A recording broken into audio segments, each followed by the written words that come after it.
खुलुमबाय बेयो बड'लेण्ड इंखं टेलिभिजन दिनै 9 जुलाइ 2022 शनिबार खालि सानसेनि बरादखौ नोंथांमोननि खाथियाव लाबोदों आं सदानन्द दैमारिया।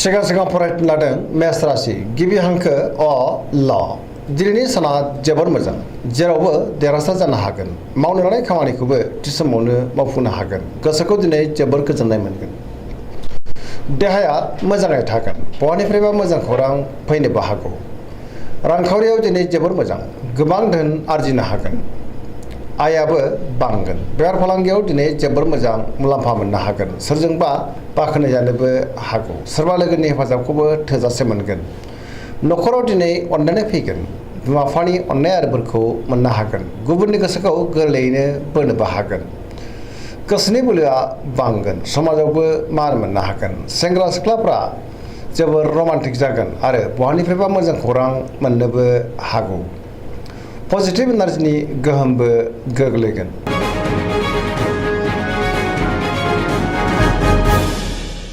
वृष राशि गिबि हांखो इ उ ब दिनैनि साना जोबोर मोजां मोनफ्रोमबो बिथिङावनो जाफुंसारगोन गोबां मोजां खाबु फैनोबो हागौ गोसोखौ दिनै जोबोर गोजोननायबो मोनगोन गोसोनि बोलोआ बांगोन गावनि गोसोनि साननायखौ दिनै गुबुननो फोरमायनोबो हागोन मावनो लानाय खामानिखौ थि समावनो मावफुंनो हागोन समाजाव मान मोनगोन रांखावरियाव दिनै जोबोर मोजां गोबां धोन आरजिनोबो हागोन बेफार फालांगियावबो जोबोर मोजां मुलाम्फा मोननो हागोन न'खराव दिनै बिसि फिसायनि गेजेराव अनलायनाय फैगोन बिदा फंबायजों मोजां सोमोन्दो थागोन बिमा बिफानि अननाय आरो बोरखौ दिनै मोननो हागोन देहायाबो मोजाङै थागोन गुबुननि हेफाजाबखौ मोननो हागोन जायखि खामानि मावा मानो मोनफ्रोमबो खामानिखौनो दिनै मोजाङैनो मावफुंनो हागोन पजिटिभ साननो रोंगोन गियाननि आंखाल जानाय नङा लोगोफोरनि अनसायनायखौ मोननो हागोन गोसोनि साननायफोरा दिनै मोगथाङाव जाफुंगोन।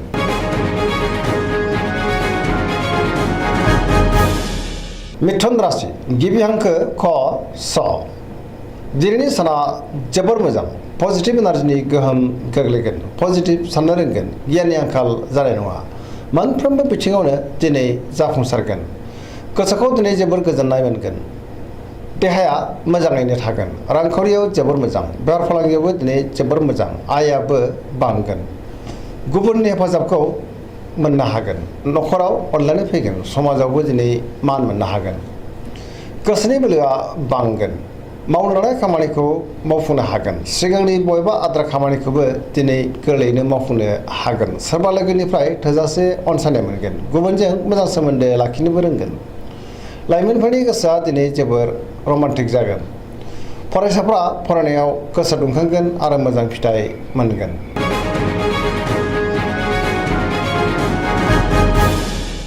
कर्कट राशि गिबि हांखो ड ह दिनैनि साना जोबोर मोजां माबा मोनसे मोजां खौरां मोननो हागौ गोसोखौ दिनै जोबोर गोजोननाय मोनगोन सोरबा लोगोजों बाख्नाय जानोबो हागौ गोसोनि साननायफ्रा दिनै मोगथाङाव जाफुंगोन गोसोआव पजिटिभ साननाय फैगोन गोथों आरो गोग्गो साननो रोंगोन गियाननि आंखाल जानाय नङा मावनो लानाय खामानिखौ थि समावनो आरो गोरलैयैनो मावफुंनोबो हागोन रांखावरियाव दिनै जोबोर मोजां बेफार फालांगियावबो जोबोर मोजां मुलाम्फा मोनगोन समाजाव लोगो लेवा बांगोन देहाया दिनै मोजाङैनो थागोन अब्लाबो नाथाय जानाय लोंनायाव सांग्रां जानांगोन गुबुननि हेफाजाबखौ मोननो हागोन लाइमोनफोरनि गोसोआ दिनै जोबोर रमान्टिक जागोन आरो गावबा गावनि गोसोनि साननायखौ फोरमायलायनोबो हागोन फरायसाफ्रा दिनै फरायनायाव गोसो दुंखांगोन आरो मोजां फिथाइ मोननोबो हागोन।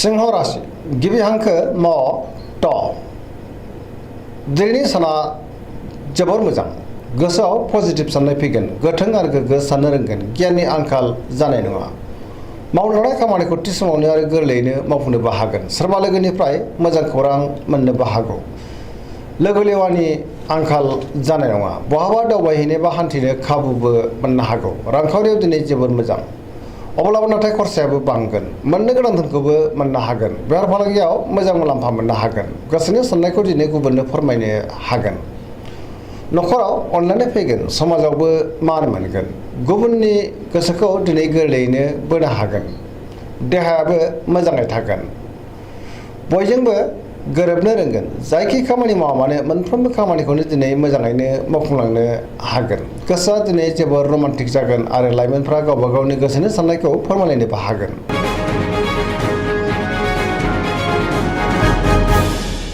कन्या राशि गिबि हांखो प ट दिनैनि साना जोबोर मोजां। गोसोआव पजिटिभ साननाय फैगोन। गोथों आरो गोग्गो साननो रोंगोन। गियाननि आंखाल जानाय नङा। मोनफ्रोमबो बिथिङावनो सांग्रां जानो रोंगोन। रांखावरियाव दिनै जोबोर मोजां। अब्लाबो नाथाय खरसायाबो बांगोन। बेफार फालांगियाव मोजां मुलाम्फा मोननो हागोन। देहाया मोजाङै थागोन। गोबां मुंदांखा सुबुंजों दिनै लोगो मोनज्लायनो हागौ। न'खरावबो अनलायनाय फैगोन। गोबां खामानियाव मुखुबबो थागोन। सोरजोंबा बाख्नायजानोबो हागौ। गोसोखौ दिनै जोबोर गोजोननाय मोनगोन। पजिटिभ एनार्जिनि गोहोमबो गोग्लैगोन। लाइमोनफ्रा जोबोर रमान्टिक जागोन आरो गावबा गावनि गोसोनि साननायखौ फोरमायलायनोबो हागोन।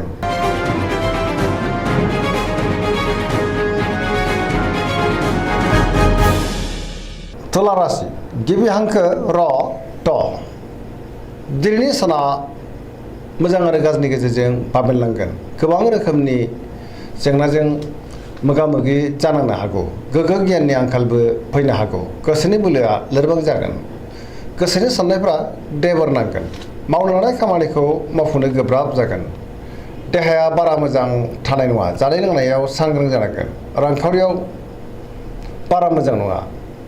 आयनिख्रुइ खरसायासो बांसिन जानो हागौ। न'खराव दिनै बिसि फिसायनि गेजेराव अननानै फैगोन। समाजाव मान मोननो हागोन। बेफार फालांगियावबो बारा मोजां नङा। गोबां खहा जालांनोबो हागौ। सांग्रां जानाया गाहाम। गुबुननि गोसोखौ बोनो गोब्राब जागोन। लोगोफोरनि हेफाजाबखौ नाथाय मोननो हागोन। गोदान थांखि लानो रोंनाय नङा। सेंग्रा सिख्लाफ्रा जोबोर आला खाला जागोन। गोसोआ दिनै जोबोर उसुखुथुबो जागोन। नेगेटिभ एनार्जिनि गोहोमबो गोग्लैनो हागौ।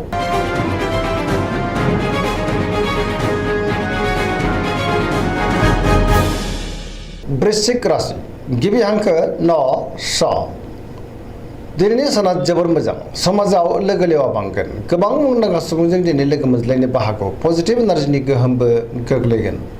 गोथों आरो गोग्गो साननो रोंगोन। गियाननि आंखाल जानाय नङा। समाजावबो लोगो लेवा बांगोन। बहाबा दावबायनो एबा हान्थिनो खाबुबो मोननो हागौ। गोसोआव बोलो फैगोन। मावनो लानाय खामानिखौ थि समावनो आरो गोरलैयैनो मावफुंनोबो हागोन। गुबुननिफ्राय मोजां खौरां मोननोबो हागौ। गोसोनि साननायफोरा दिनै मोगथाङाव जाफुंगोन। गोसोनि बोलोआबो बांगोन। न'खराव दिनै अनलायनाय फैगोन। रांखावरियाव जोबोर मोजां। अब्लाबो नाथाय खरसायाबो बांगोन। बेफार फालांगियाव जोबोर मोजां मुलाम्फा मोननो हागोन। सिगांनि बबेबा आद्रा खामानिखौबो दिनै मावफुंनो हागोन। गुबुननिफ्राय थोजासे हेफाजाबखौ मोनगोन। लाइमोनफ्रा जेरै जोबोर रमान्टिक जागोन आरो गावबा गावनि गोसोनि साननायखौ फोरमायलायनोबो हागोन।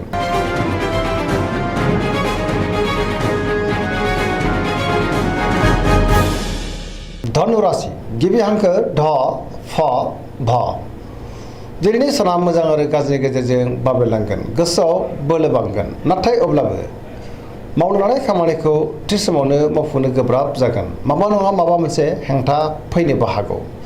गोसोनि साननायफ्राबो दिनै देबार नांगोन। रांखावरियाव मोजां। मोननो गोनां धोनखौ मोननो हागोन। आरजिनाय धोनखौबो दोनथुमनो हागोन। बेफार फालांगियावबो दिनै जोबोर मोजां होनजायो। समाजाव मान मोनगोन। बहाबा हान्थियोब्ला दिनै लामा सामायाव सांग्रां जानांगोन। जाब्रबथायनि आसाबो दङ। देहाया दिनै मोजाङै थागोन। न'खराव बिदा फंबायनि हेफाजाबखौ मोननो हागोन। बिमा बिफानि अननाय आरो बोरखौबो मोनगोन। बहानिफ्रायबा हरखाबै गाज्रि खौरां फैनोबो हागौ। सांग्रां जानाया गाहाम।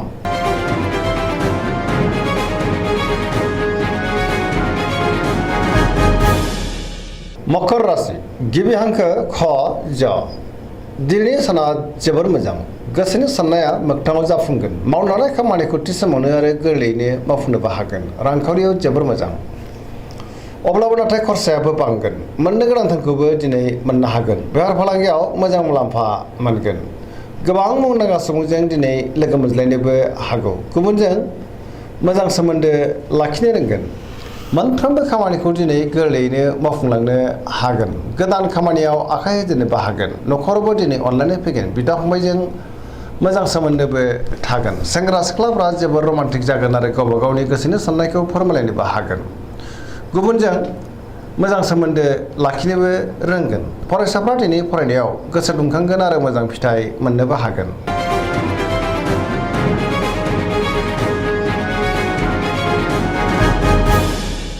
कुम्भ राशि गिबि हांखो ग स। दिनैनि साना बारा मोजां नङा। गोसोखौ दिनै जोबोर उसुखुथु मोनगोन। मावलांनाय खामानिखौ थि समावनो मावफुंनोबो हागोन। अब्लाबो नाथाय बहानिफ्रायबा गाज्रि खौरां फैनोबो हागौ। समाजाव मान मोनगोन। गोबां मुंदांखा सुबुंजों दिनै लोगो मोनज्लायनोबो हागौ। रांखावरियाव मोजां। बहानिफ्रायबा गोबां धोन मोननोबो हागोन। बेफार फालांगियावबो मोजां होनजायो। देहाया बारा मोजां थानाय नङा। गोबां रोखोमनि देहायारि जेंनाजों मोगा मोगि जानांनोबो हागौ। न'खराव अननानै फैगोन। गुबुननि हेफाजाबखौ मोननो हागोन। बिमा बिफानि अननाय आरो बोरखौबो मोनगोन। बहाबा दावबायहैयोब्ला लामा सामायाव सांग्रां जानांगोन। नेगेटिभ एनार्जिनि गोहोम गोग्लैनोबो हागौ।